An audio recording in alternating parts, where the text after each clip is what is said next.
घुंघटरी बंधी हुई,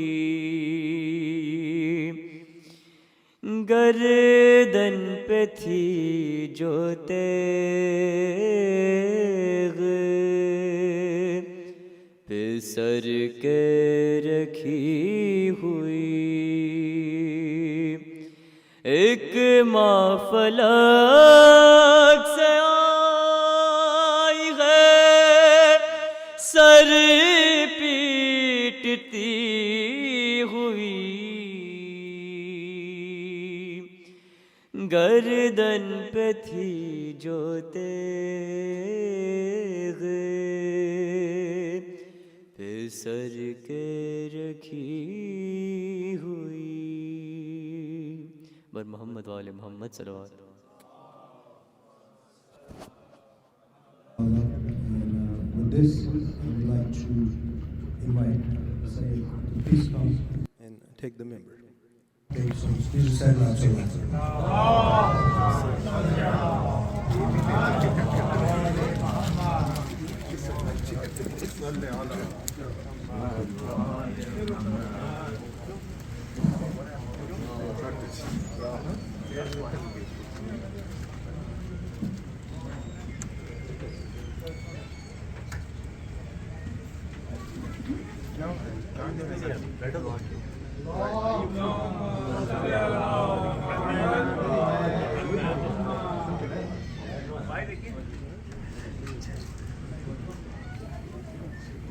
Three out of the four people who organized this are here with us today, including yourself and I, Sean.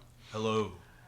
And while the video went viral, I think it was lacking a lot of details on what was going on here. It looked chaotic. It looked like something's spontaneous, a spur of the moment thing. But I guess, we can provide context where it's necessary, because it was more, there's more to it than just what met the eye. So, Sean, you can kick us off with... Right, so there's a pretext and a context to it. Basically, in short, the walkout at the center was in response to the speaker, Sayed Ali Abbas Razawi, speaking at the center, being invited at the center. And the issue is that he is somebody who has normalized relations with Zionists. That's a red line that the bulk of, a lot of people worldwide, Muslim, non-Muslim, whatever, have come to realize, based on historical precedent, that that is not something that is acceptable, and based on principle as well. And so this normalization was in the form of a document called the Drumlanrig Accords, who Sayed Ali Abbas Razawi signed, self-styled as the chief imam of the Shia community in Scotland. I believe he has an organization called the Scottish Ahlul Bayt Society, and he signed it alongside some Sunni Muslim scholars and a bunch of rabbis, some of whom were chief rabbis of Scotland, England. They had Israeli citizenship, and they were all ardent, publicly open Zionists. And on the at face value, this is basically an interfaith accords, an interfaith document showing that there is a understanding between the Muslim and the Jewish communities in Scotland and more broadly the United Kingdom. These accords were signed between these individuals after almost a year's worth of deliberations. Although Sayed Ali Abbas Razawi has had years of relationships with various interfaith communities, he's met the Pope, he's a prominent figure in the interfaith scene in Europe, but he has been working with the Zionists also for several years on other things. He's sat on panels with them, done discussions with them, done different things for the sake of interfaith and understanding and things like that.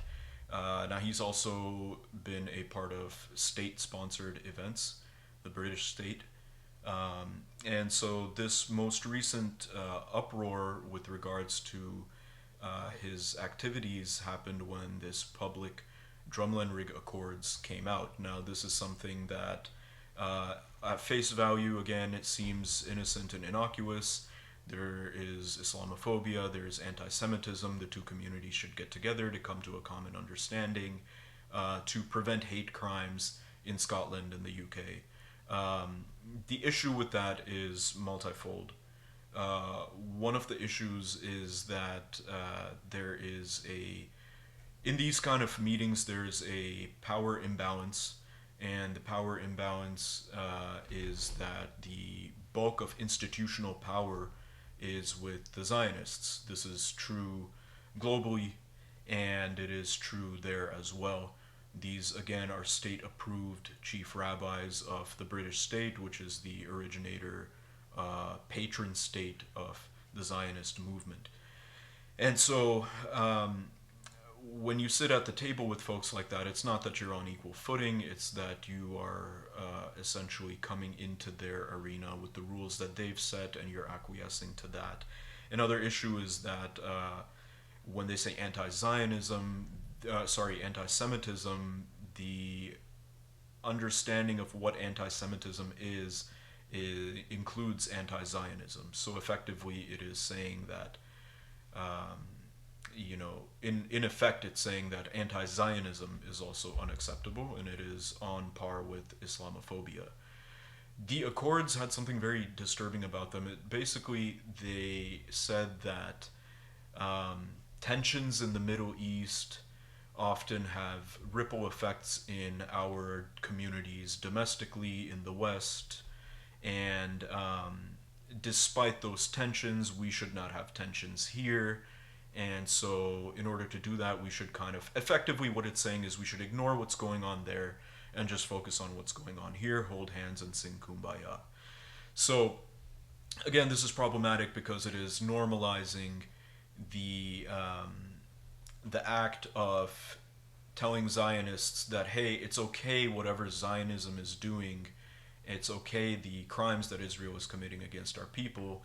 We as diaspora folks who are now in the land of the colonizer have more of an affinity with the colonizer than the colonized. And this is definitely, yeah. I feel like, and we'll get into this in a more in a broader way. This is part of a broader dynamic for sure, and it requires a lot of detail that we probably can't provide on this iteration of our context that we're providing. Yeah. But I wanted to talk to you about the fact that this guy was invited here. We knew about this. You knew about this specifically as early as February. Yeah. Now, I don't know if you knew that he was coming to 3 different mosques, 3 different Shia masjids in Houston. Yeah. Neither did I. I honestly didn't know much about him coming to Houston at all, but you knew about this first. You knew this as early as February. So did you voice concern to the centers? Yeah. I did. Me and a handful of other folks. One of them was a Shia sheikh. We spoke with somebody who is apparently not on the board of the center, but is one of the people who coordinates the speakers that are going to be invited to the center. Occupies a maybe not a management or an administrative position, but a prominent, effectively a leadership role there. Basically talking about, hey, this guy, this speaker, the scholar has normalized relations with Zionism, and platforming somebody like that is tacitly normalizing relations with Zionism on our end as well, and that somebody like that should not be platformed. The anti-imperialist movement, the anti-Zionist movement, etc., have been at work on this issue for decades and have come to this conclusion, and we shouldn't act brand new. Let's do what we need to do. And basically there was no budging there.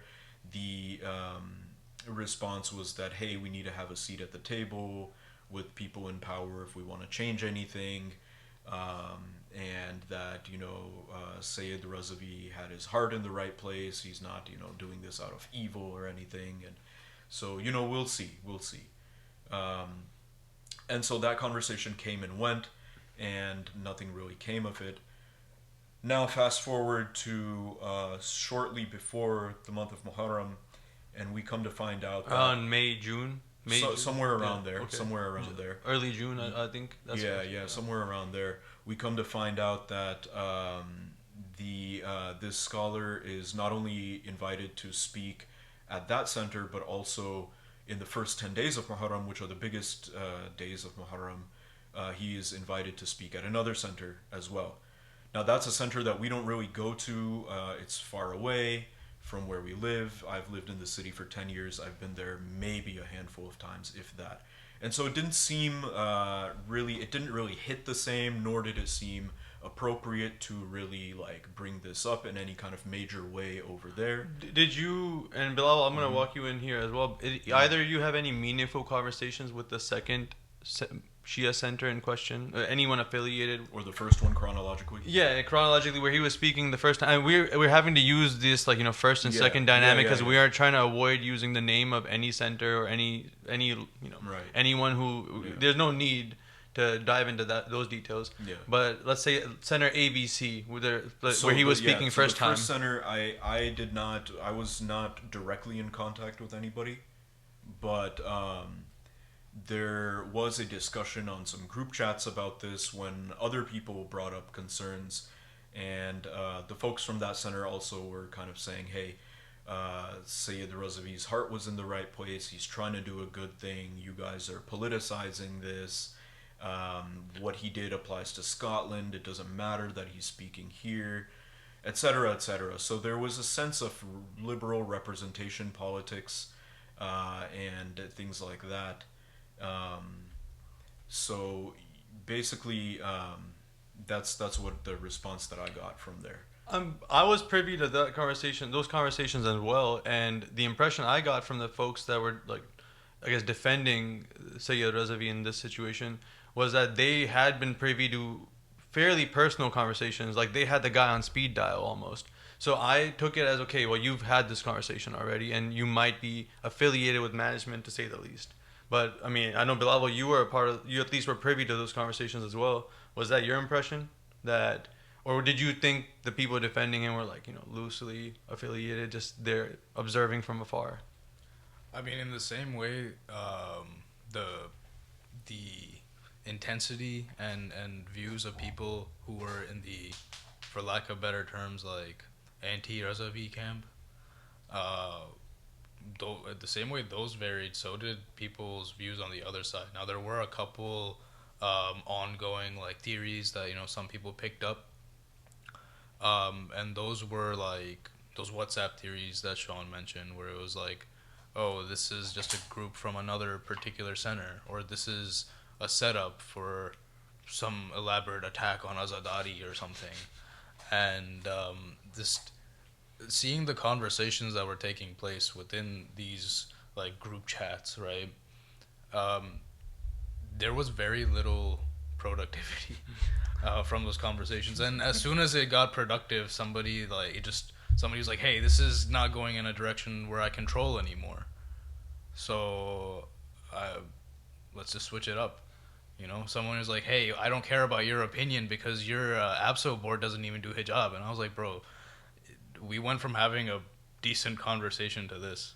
Yeah, I took my takeaway from this whole thing, and we'll get to it in a couple of minutes. We don't want to elongate this too much. Yeah. But I took away, hey man, there is an issue here with just having a genuine opinion, not being disingenuous when you're conversing, and critical thinking or analytical skills where you're like, hey, this and this, like, his heart's in the right place or whatnot. These things are not what you use to make a calculation on any organizational level anywhere. That's now being used. Like, hey, the heart was in the right place. It's your level of effort and the objectives. Did you meet them or not? And in this case, we'll get into that. We don't want to get into hyperbole and conjecture at all, honestly. We want to make sure that we give an objective picture of what happened. I know all three of us were involved in, to an extent, I won't count myself, in disseminating information regarding the call to boycott. Now, before we get into the call for boycott, I had personally heard it from afar, and I'm considering myself distant from this compared to Sean and even Bilal, because I don't really, my level of participation in the community has gone down the past 10 years or so. But from afar, I've heard inklings of people finding creative ways to get their voice heard on this matter, whether it was setting up a protest, doing something funny, trying to figure out a way to voice their displeasure, like, we are not for this guy being here at our local center. So there were multiple like concerns brought up, and people were discussing this well before he even came to Houston, right? Yeah. Sean had his discussions, right? He brought up his concerns, and he'll dive into that. But multiple people brought this up, and multiple people wanted to take action against this. Multiple people wanted to prevent this from even happening. Afterwards, all we were left with. Well, we'll get into the afterwards part. Let's talk about the lead up to the walkout real quick, and again, we'll try to make this as short as possible. But I feel, again, when we're hearing all these things around town, hey, someone has this idea to protest, someone has this idea to voice displeasure, whether it's calling administrators directly and trying to converse with them, or protesting outside the gates of the masjid. Now, as this information trickled down to us, even to someone like me, we all have our own opinions on what the ethical way is going about this, and some things are overboard at times. I mean, on a range of any actions you can take for this matter or any matter, there are things that will be overboard. There will be opinions that might be a little too out of left field. At that point, I think us three we got in. We ideated that the most civil, the most objectively, the most respectable way of showing our disapproval of this, in our like meager opinions, we would walk out. If silently walk out without disrupting the decorum of the majlis and the sanctity of the masjid itself. We wanted to make sure in that process that we gave the proper amount of time and an adequate demand, for a reasonable demand to be addressed by the Maulana himself. Mainly, hey, did you do X? Did you want to clarify your statements, or do you want to retract it altogether? And while our fourth cohort is not with us, I'll briefly get into some of the tactics he used. Respectfully, ethically, tried reaching out, and he was met with civil discourse in response, but it didn't substantiate to our questions being answered. While we were planning the walkout, and our fourth colleague, he reached out to the administration in, I think, around 2 or 3 days prior to Sayed Razawi's first speech at the center, at our center in question, not the one far off in a hour's drive away. While he's discussing with the administration, I was privy to those conversations, as were a couple of our acquaintances, and the conversation from the administrator, or I guess that would be the wrong term to use, not administrator, but I guess affiliate, to say the least. I mean, I've seen this member of the community being an active part of this masjid since I was a kid. He shared our criticism, he shared our concerns, and he stated he wanted it addressed just as badly as we did. And Sean, you can correct me on this. That was the gist. And again, I came away from this very optimistic that, hey, if the administration or the center is on board with us, we might not even need to walk out. We might get this done day one. The request from this particular member of the masjid was, hey, we will address these questions the second majlis that Sayed Razawi is addressing, not the first, because the first one is a specific event that we have pre-planned. It's affiliated with a specific family, and not a specific family, a specific... the first day was the commemoration of the martyrdom anniversary of one of the child martyrs of Karbala, one of the daughters of Imam al-Hussein.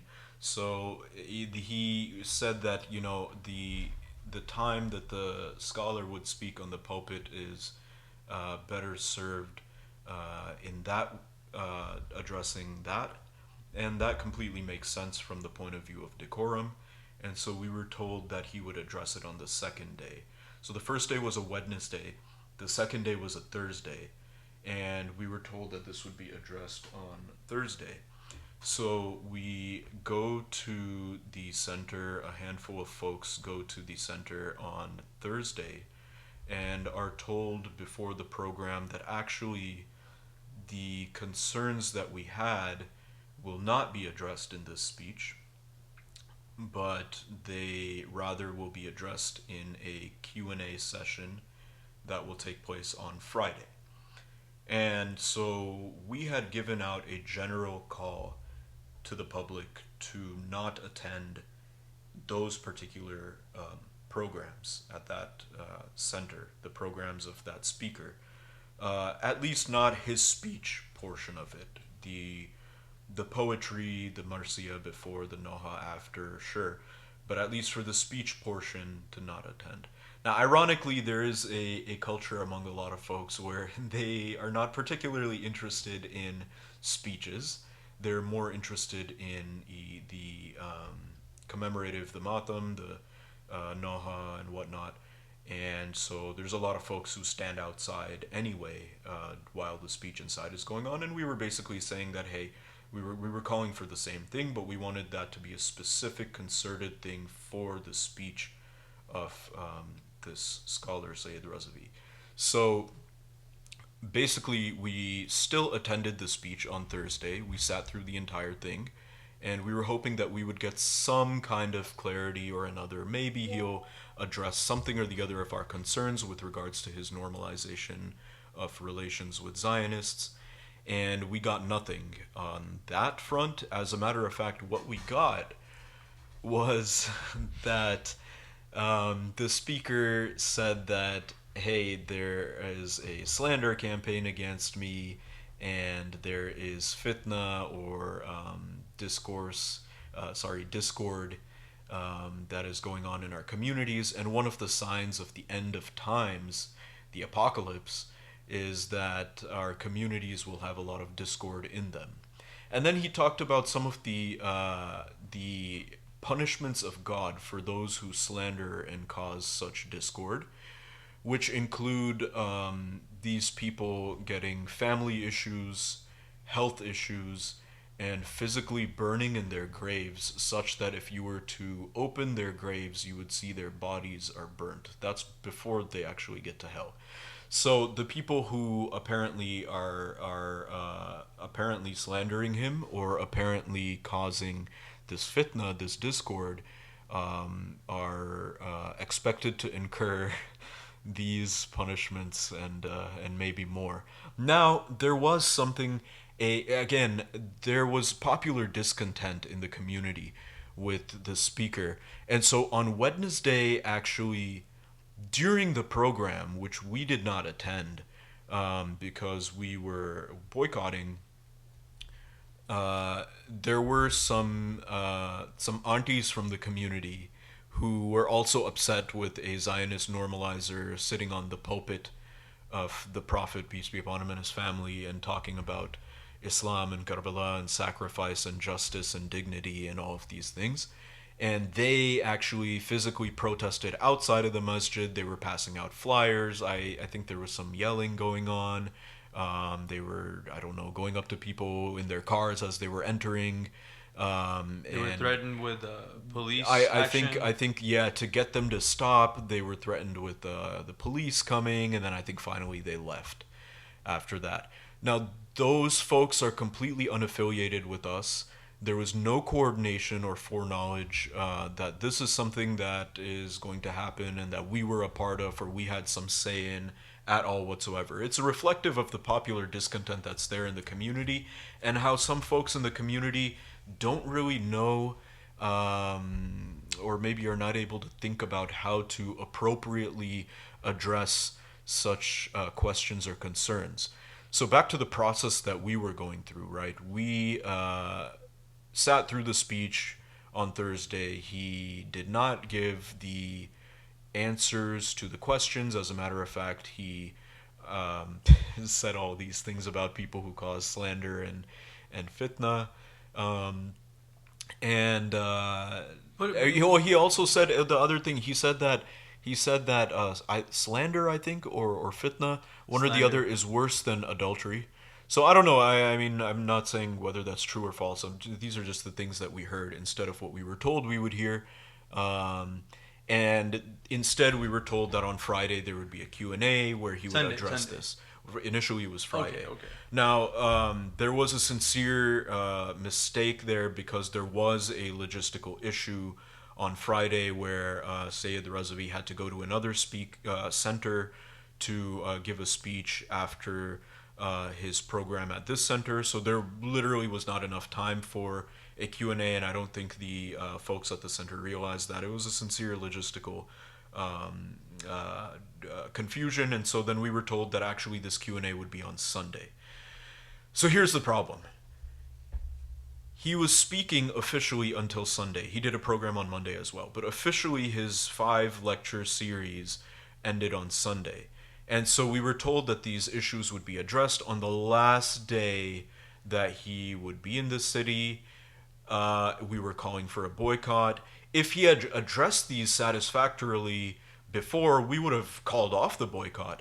But it put us in a position where it's like, okay, hey, we either need to take action or because there's no, well, so we'll get to that part later.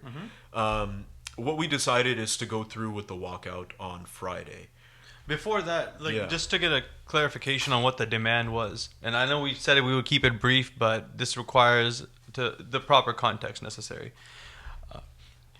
What would it, honestly, if he, and this is my perspective, I'm not speaking for anyone else here, if he had just made a very basic statement like, hey, I do not endorse Zionism or the IDF, and I do not condone killing babies or an act of genocide, that would be like, okay, well, at least you made your position clear, and now we can talk about what you did in the past. Now we can talk about, like, at least I know you are acting in good faith, and maybe you made a mistake. You may have made a previous ethical mistake, but you are an ethical person now. You being the people who were representing the masjid, and some of them were like we're affiliated with even outside the masjid. Some of them were childhood friends. I had to make the point like very clear. It does not take 5 days to make this point. It takes 5 seconds. You can do this from the pulpit day one, get it over with, put a recording out. People can make a TikTok from their living room about this in 10 seconds and say, listen, guys, there's a lot of rumors going around. Let me put it to bed once and for all. I do not associate with any genocide. I am against killing babies. I'm against what's happening in Gaza for the past 2 years. I'm against who's perpetrating that, the IDF. I'm against that.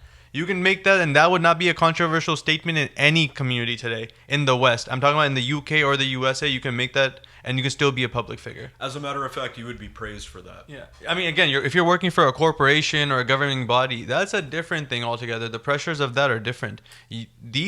Our centers are hubs of people who are within a certain range of like-mindedness, and for us to pretend that they have to have such a broad-minded opinion on something like a genocide is honestly, it felt for someone who is not as connected anymore to the community as Sean is. I know, Sean, you're a very active member at this center and any other center. For me, I've dialed down just energy-wise. It's not there anymore for me. But this is such a red line, such a thick red line in the sand that transgressing this it was too far for even me. I'm thinking out and Bilal mentioned this earlier when we found out.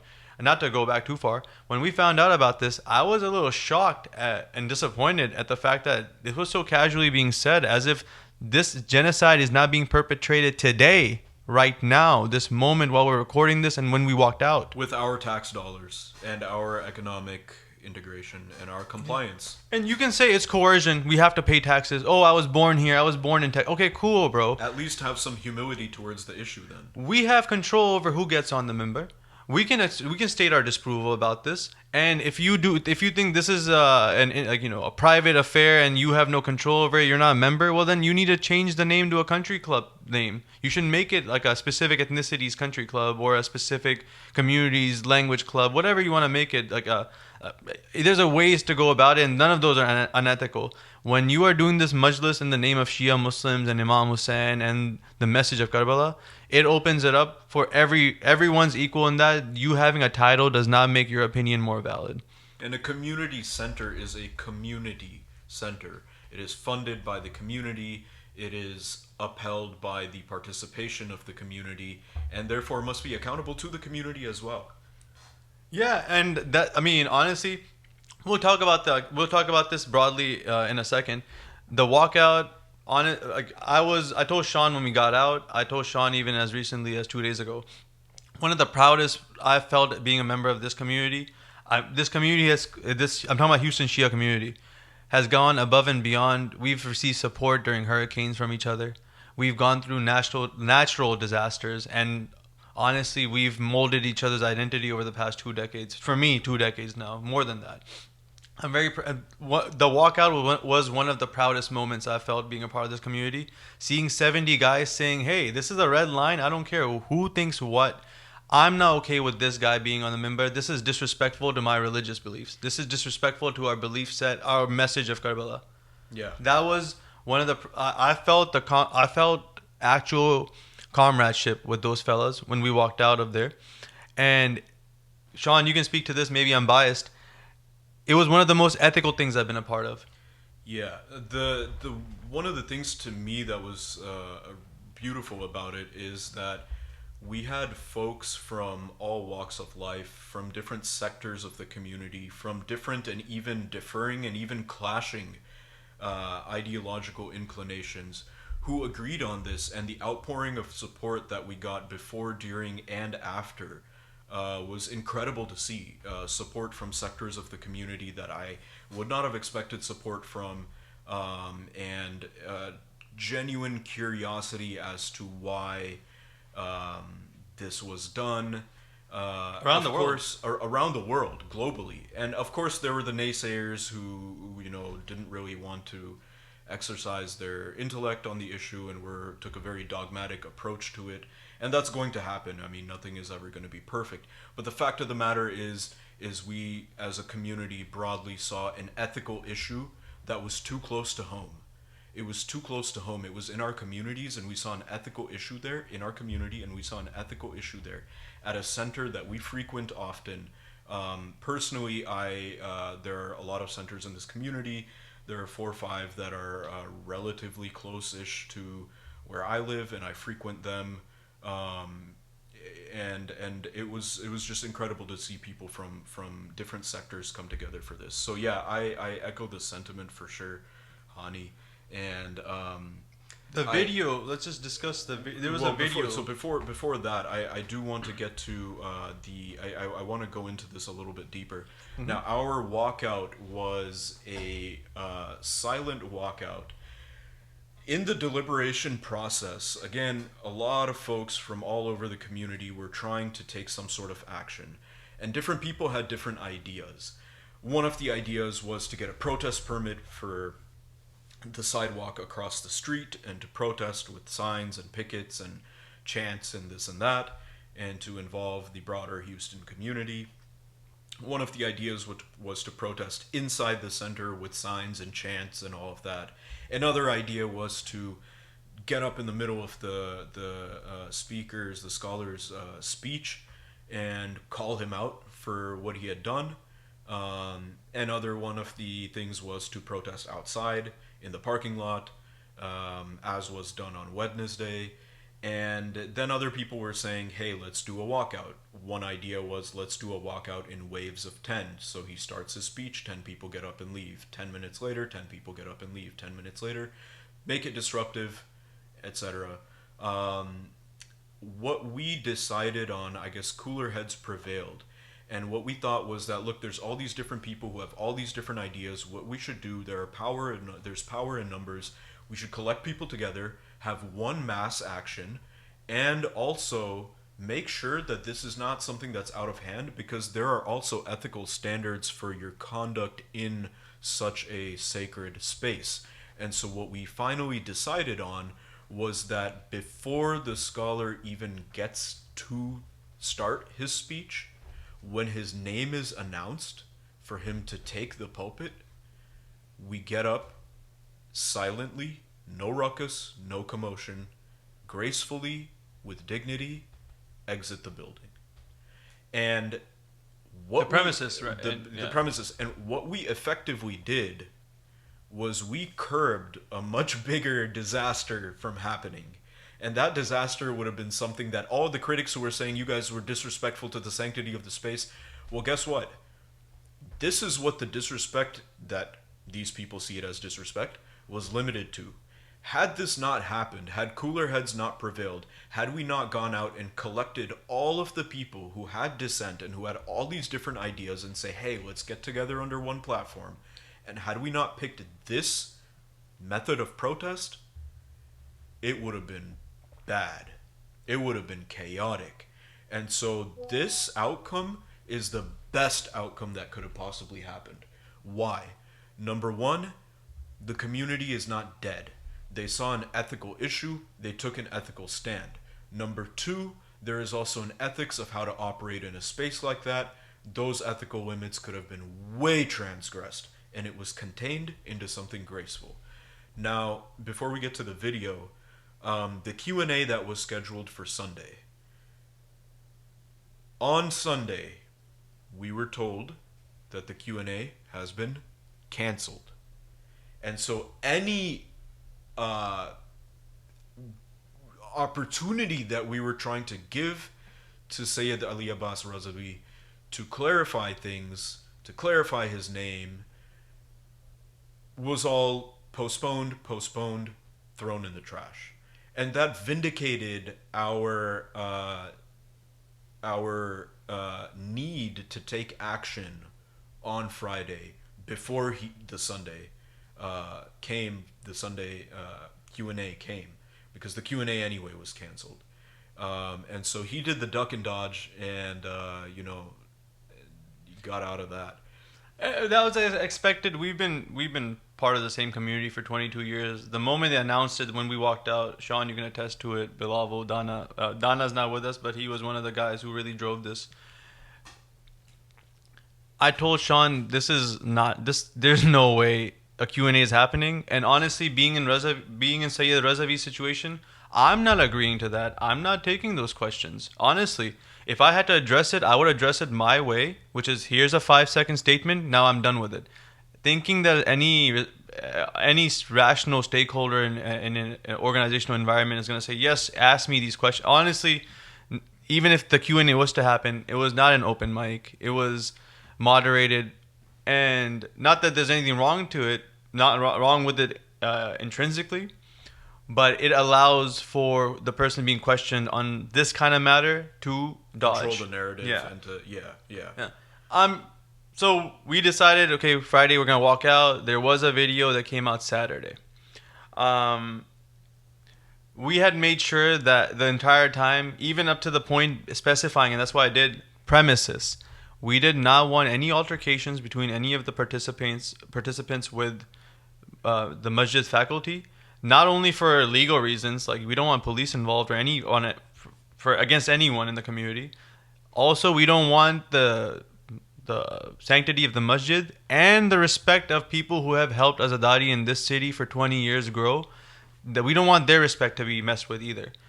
We might be on different sides of the issue on this particular matter, maybe just logistically, and that does not make this does not make open season to say whatever you want about anyone. And we want to make sure we make that clear. And I can say, again, proudly speaking, now one person reduced their behavior down to speaking out again in an ad hominem or in a derogatory manner against anyone. Which again was incredible given the fact that this is such a contentious issue and the fact that it was a good 60 people involved. Definitely. Now, Saturday, the video came out, and I, for one, personally had watched the live stream while I was sitting inside the masjid. I knew about, how the video got about. It was not one of the 70, 80 people, for sure. And the video coming out was not a bad thing. We personally did not intend for a viral moment to come out of this. We were hoping for a community introspection more than some worldwide recognition of this issue. This was not one of the objectives, at least. When this happened, the first video came out. Okay, there was a little bit of a surprised, but I didn't feel it was something egregious. I feel like, okay, well, we're in the internet age. Someone was bound to record it and come out with it. I think Sunday, a different video came out, and that one, which I guess gave a clearer picture than the first video that was leaked of this whole matter, but failed to provide any context on what's going on. Failed to provide, hey, we've been doing this, we've been talking about this, and this group of 4 at least has been on this matter, one or the other, since February. This was not a spontaneous thing that we just did. This was a last resort. We talked to the administration or members of the who mainstays of the masjid on and off individually, as in like we as a group we talked, but as an individually we tried exercising our friendships, And not just us, the other people. Yeah, Other people who had told me, hey, I spoke with somebody or somebody else about this and voiced my concern, and yeah. Instead of introspection post the leak, I found a lot of people shocked, chagrined, defensive, not able to really synthesize their ideas or different emotions into something coherent, meaning, hey, this is broadly speaking, the defensive nature post Sunday made me personally, again, I'm speaking not for all 4 of us, just me, reassess. Hey, this might have all started with Sayed Razawi and his Accords. Sayed Razawi is gone, and hopefully with the release of the letter by Majlis-e Ulama-e Shia, which includes someone, Sayed Ali Razawi is, Sayed Ali Abbas Razawi is closely affiliated with Sayed Ali Razawi, who is one of his benefactors, not to use that term in a pejorative manner. He's one of the most respected alims out of Europe and America the past 2 decades. And he is the president of the organization that released this letter, dissociating with Sayed Ali Abbas Razawi's actions with this accord and anything he's done in the past decade. They specified going back to 2015. I felt that matter, let's isolate Razawi, and what internationally he's going to face the backlash for what is going on. Whatever is rightful is going to come to him. This local Houston Shia community, who again I want to specify I'm very proud of being a part of, I felt coming out of this whole thing, yeah, I'm proud of those 70, 80 people who walked out, and a lot of people told me, hey, we agree with you, we want to be a part of that too if we knew or if we had a chance. The flip side of this, there's a big problem in our community with not being accountable, not handling accountability or criticism properly.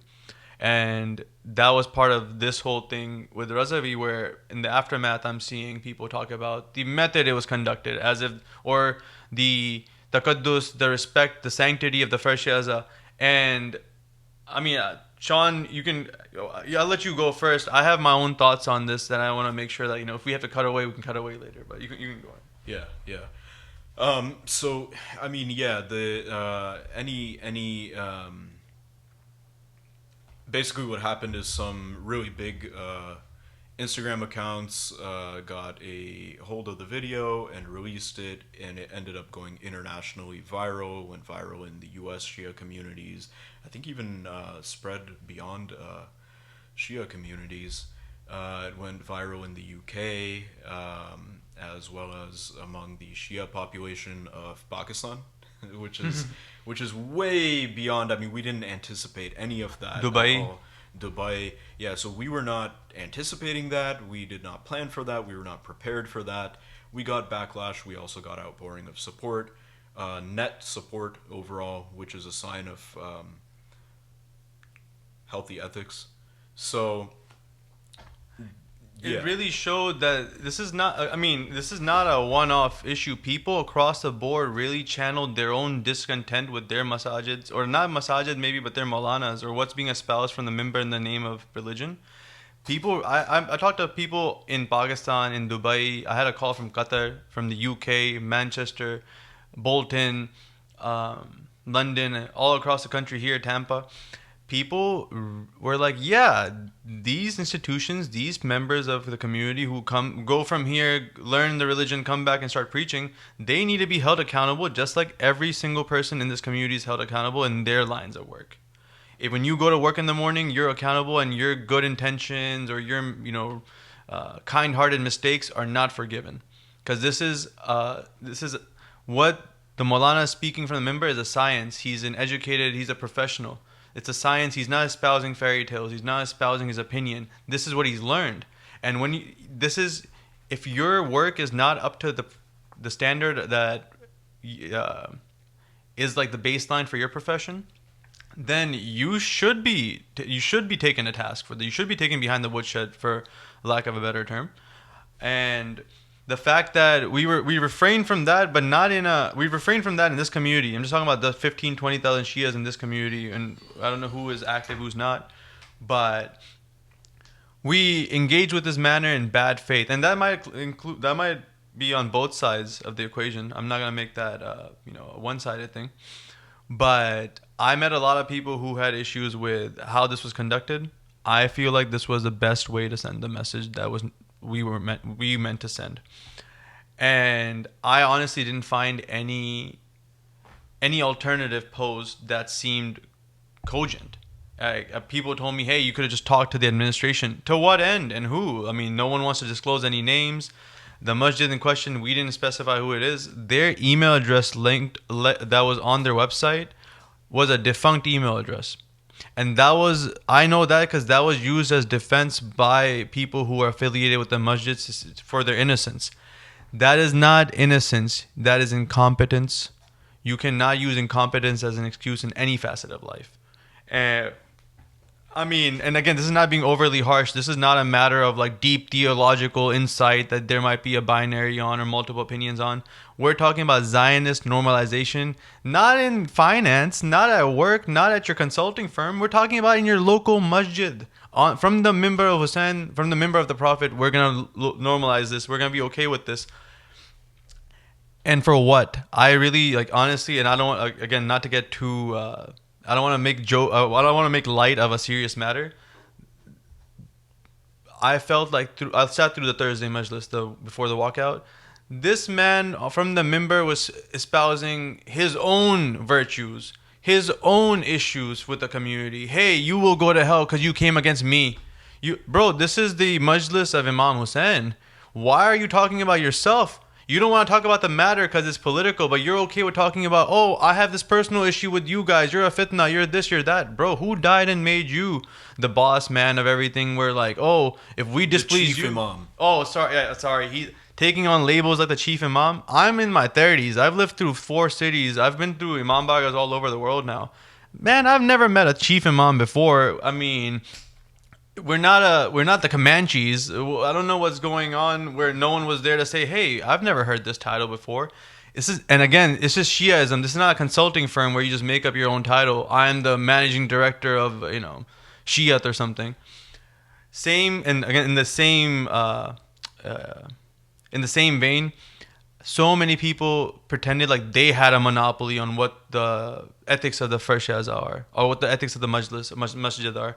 I've been a part of this community for 22 years. I know every group and subgroup and, subgroup. Bro, we have seen outrageous things happen. And as recently as last year and as going back as far as when I was a kid, I've seen the most outrageous desecrations of the imambargah that you would be ashamed to tell people. We only tell people who were lived through it that, hey, remember when that happened? You tell someone, a Christian, a Catholic guy, a Jewish guy, a Sunni guy, that this thing was happening in the masjid, and they'll be like, what? Like, in this country, now I'm not comparing you to Afghanistan or Kabul or whatever, right? Like here, that's not how people operate, unless it's a Shia imambargah in this city. So, again, I found these claims by people who are also mainstays in this city to be disingenuous and intellectually I felt deceived. I was like, hey, I know you're smarter than this. I know you agree with me. You keep on telling me you agree with me on this matter.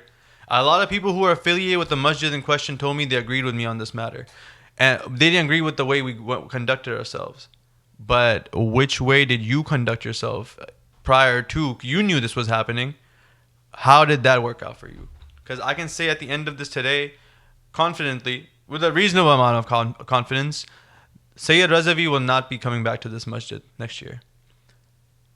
And I can say that I can look anyone who's affiliated with the masjid in the eye, shake their hand, and say, I did not wrong you or your name in public, never talked. As in, we conducted this, we made sure our eye was on Sayed Razawi and making sure he can either clear his name or he's not able to speak here again. Those were the two things that we wanted, one or the other. Yeah. One or the other. So I did not know about Razavi's arrival to Houston at all. I did not know about him coming like back in February. I knew about him. I knew about the controversies around him. I knew about the Accords when that situation arose.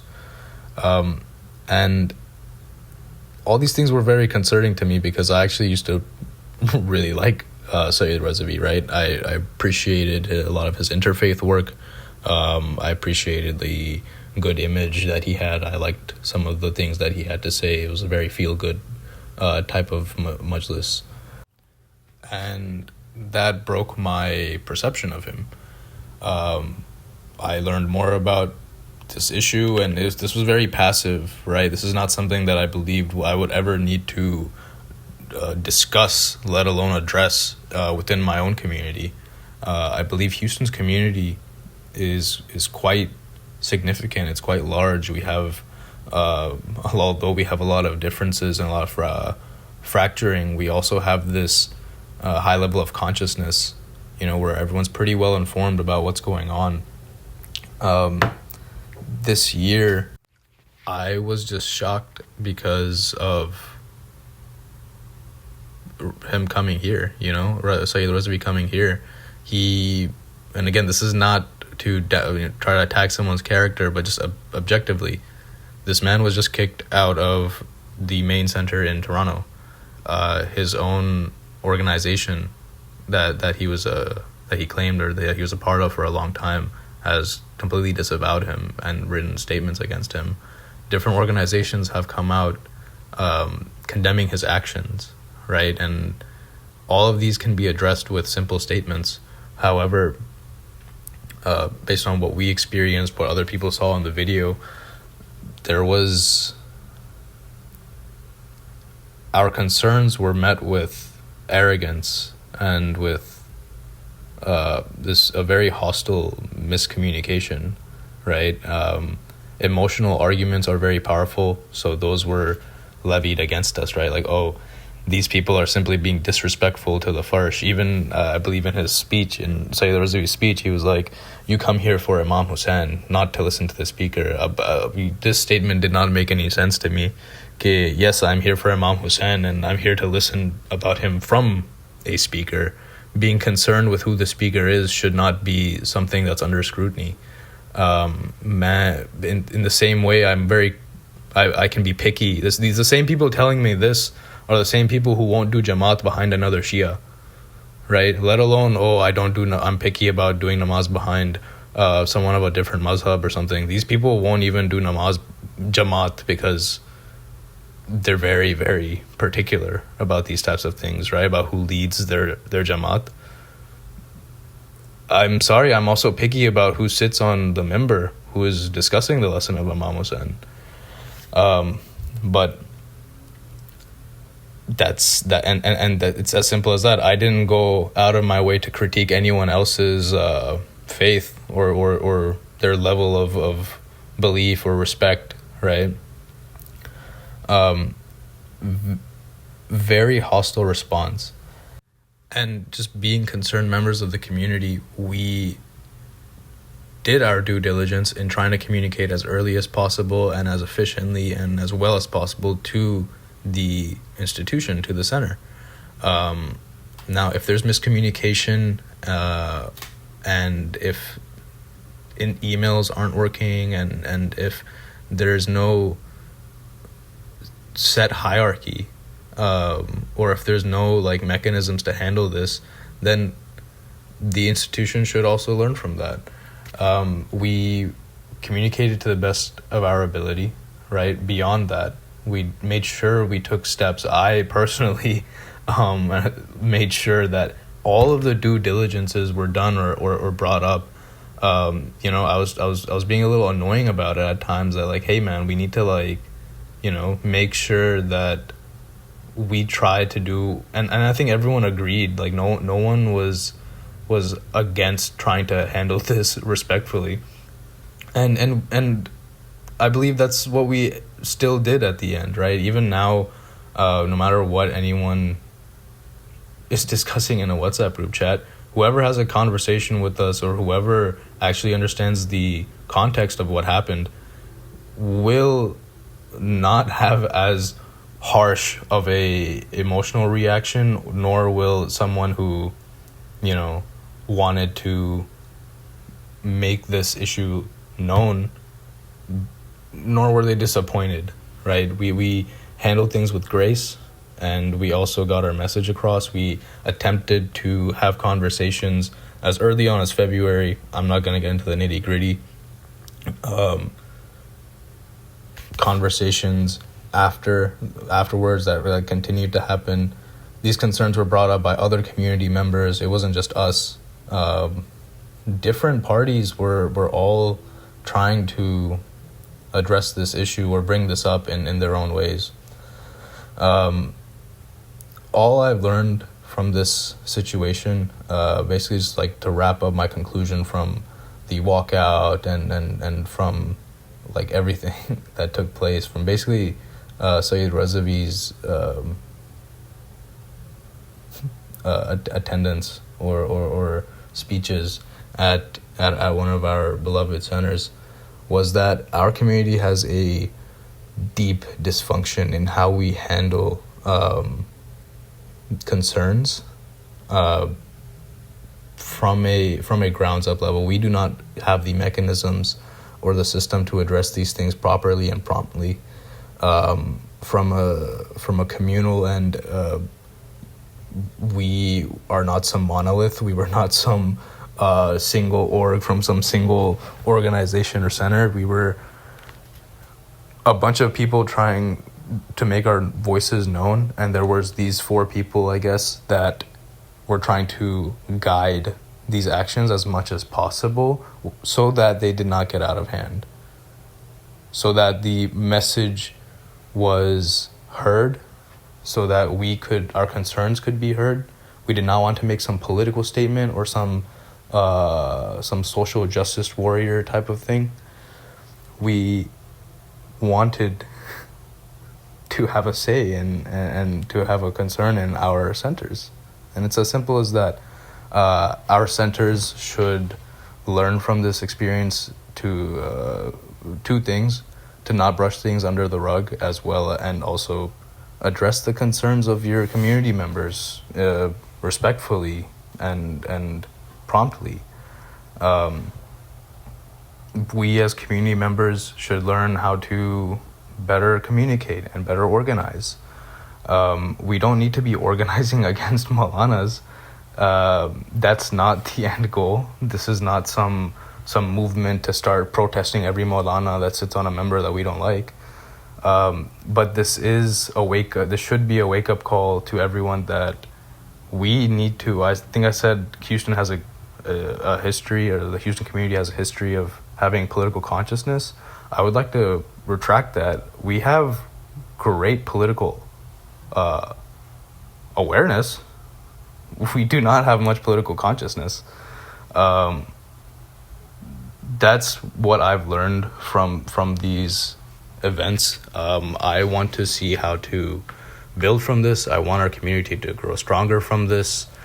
I don't want this to be one of those things that's simply swept under the rug and, talked about in WhatsApp group chats. But yeah, I mean, my intentions, I think all of our intentions were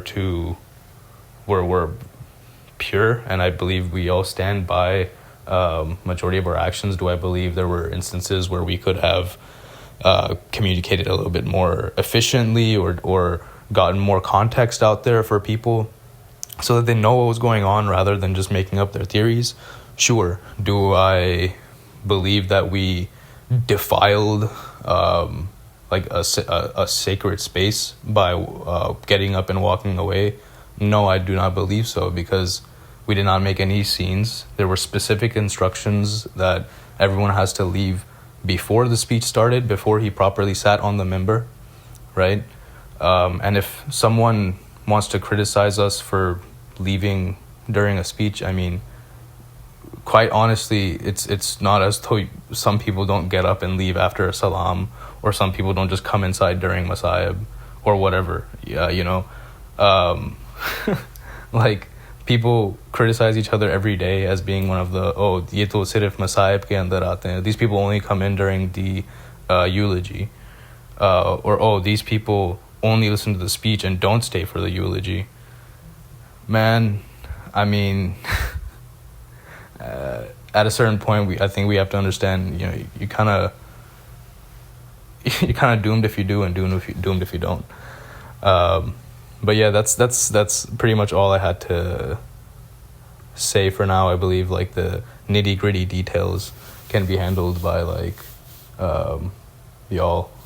But yeah, those were my takeaways. Before we sign off, I wanted to really shout out Dana because he's not with us today. I'm hoping we can maybe edit in one of his a little part of his statement on this.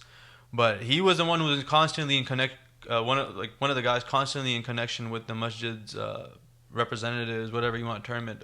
They're not administration or faculty, so which we found out post effect. But he really tried to bridge this gap in a very responsible manner. Yeah, Dana's been in this community longer than I have, and he really did his best to say, hey, like he told the center, clear your name. You're not affiliated with this. You're home to me. And I think even his very respectable, not demands, his ask, they were met at the end with stonewalling. And I don't want to speak for him, and this might be conjecture a little bit. If you don't like it, you don't have to come here. Yeah. And that is concerning. That's concerning that you're okay with that. We should be able to derive at least dignity from the message of Imam Hussain, if nothing else. 100%. And I think that really is the crux of our action, why we did it, what it took to get it to that point. Just because there was a lack of clarity on all of the pretext and the context with regards to this. And so hopefully that, number one, clarifies what was going on. Number two, can open up a broader ethical discussion with regards to how things are conducted in our community and the decisions we make, why we do the things we do. And hopefully so that we can have a brighter discourse and a better future for our communities. It's a great opportunity for us to grow from this. This Houston Shia community needs to reach a new peak from this. So I'm really excited for that. I'm really excited that we have a huge group of people on both sides of the issue to work with moving forward. 100%. Yeah. But thanks. I mean, honestly, it was great working with everyone who was affiliated with this. Specifically Sean, Bilal, Dana. Good. And all the people beyond that who also participated, it was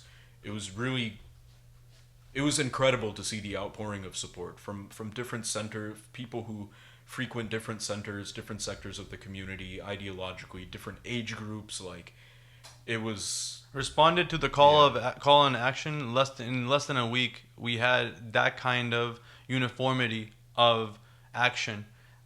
Honestly, I've been a part of a lot of different things. It's so hard for that kind of discipline, and that showed me that was one of the positives of this community. Yeah. When we decide that this is right and wrong, we will do the right thing the right way. One of the key drivers of this action, our good friend Daniel, was unfortunately not able to join us because of prior work commitments. Dana, for context, had taken charge of talking to the administration of the center and leading that dialogue, trying to find a middle ground. Even though he was not able to join us, we wanted to make sure that we were able to get his opinion get his story on the whole process the past 2 weeks, and also what his outlook is for the future. So on that note, we'll be signing off with this message from Daniel. So leading from conversations to what Sean had from with one of the center's faces where Razavi was coming, which led to the conversation that I had with them. The conversation that I had with them was through messages and through phone calls, and throughout the messages, the conversation I had, initially I had called them a few times, and I'm assuming they didn't have my number saved. And the following day, I messaged them asking, "Hey, can you call me back?" And they asked who I was, so I explained. And obviously, we know each other, so we got into a conversation, and we started talking deeper into why was Razavi invited, what our questions were, and what our demands were. So 3 of our demands were for him to sit on the minbar, condemn the IDF, condemn the Israeli regime, and condemn their occupation, which we were asked to wait till Wednesday for him to answer. Well, initially, let me backtrack a little.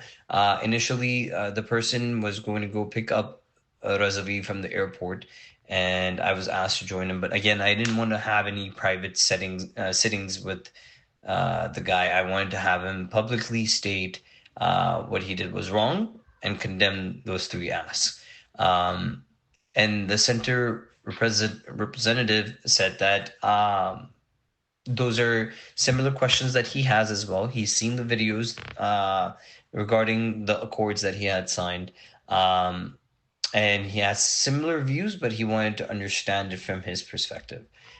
Okay, and so Wednesday came around. Well, as Wednesday was approaching, we were told that Wednesday he will answer our concerns and our questions and condemn all those 3 things that were mentioned.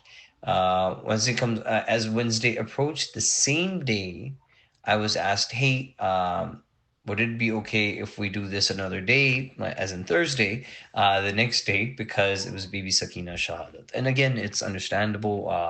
None of us wanted to be disrespectful to the Farsh, and obviously, it being Bibi Sakina Shahadat, we were like, okay, there will be a better day to have a discussion about this, which will be tomorrow. So out of respect to Bibi Sakina, we did not show up on Wednesday. We're like, hey, we'll come back on Thursday so he can address our concerns through the member on Thursday. So when we got there, it came to our attention that our questions were answered on Wednesday, which was totally false. And as we were there, a few of us, we were having this discussion inside of the center with multiple people standing there. We had a few back and forth. We kind of felt that the emotions or the conversation that we had with the representative had kind of somewhat changed, or the sentiment was a bit shifty. And Razavi came in. As he started giving his speech, he gave a speech. First, he was instilling fear. He's very good with manipulating his words and twisting it where you would start feeling like you would instill fear in you, where you would start going or thinking to yourself, "Hey, I'm going against my religion." But my thought process was, how do you sit on the minbar and talk about Hazrat Ali Asghar, or you talk about the shahadats of all of the 72 people who were sacrificed on Karbala, and here you are signing an accord with murderers and people who are committing genocide currently in today's day and age. So today's situation. So anyways, so he gave a speech about, he was instilling fear into people who were listening to his speech, and there was a conversation where he had about being silent and how being silent is, the best thing you can do in many scenarios, and this is one of them, which I was really appalled by. So I sat into the speech maybe 5-7 minutes, got up and left because I couldn't stand it anymore. If anyone wants to go listen to his speech, by all means, go ahead and tell me if it made sense out of it. Tell me if it makes sense to you. But yeah, that was the main point to his speech, was being silent and conversation about the Farsh. Again, a lot of people. So leading to Thursday, we came and we were like, hey, he still hasn't answered our questions, and I want to make it clear, we tried everything possible where the walkout would have been the last resort of resolving or making our voices heard. So Thursday comes around, alhamdulillah, we had a good turnout where we had 60, 70 people show up. And before the majlis could start, we got up and left as a group, and as people who wanted to, speak out, saying that we are up, we are alive, and we will not stand against oppression. So, I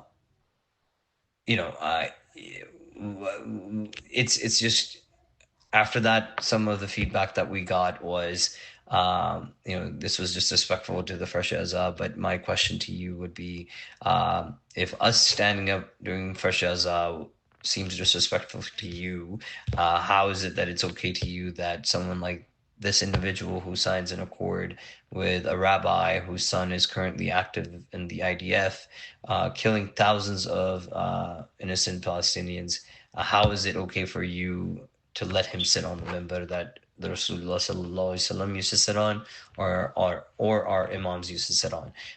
So that's the question we would ask.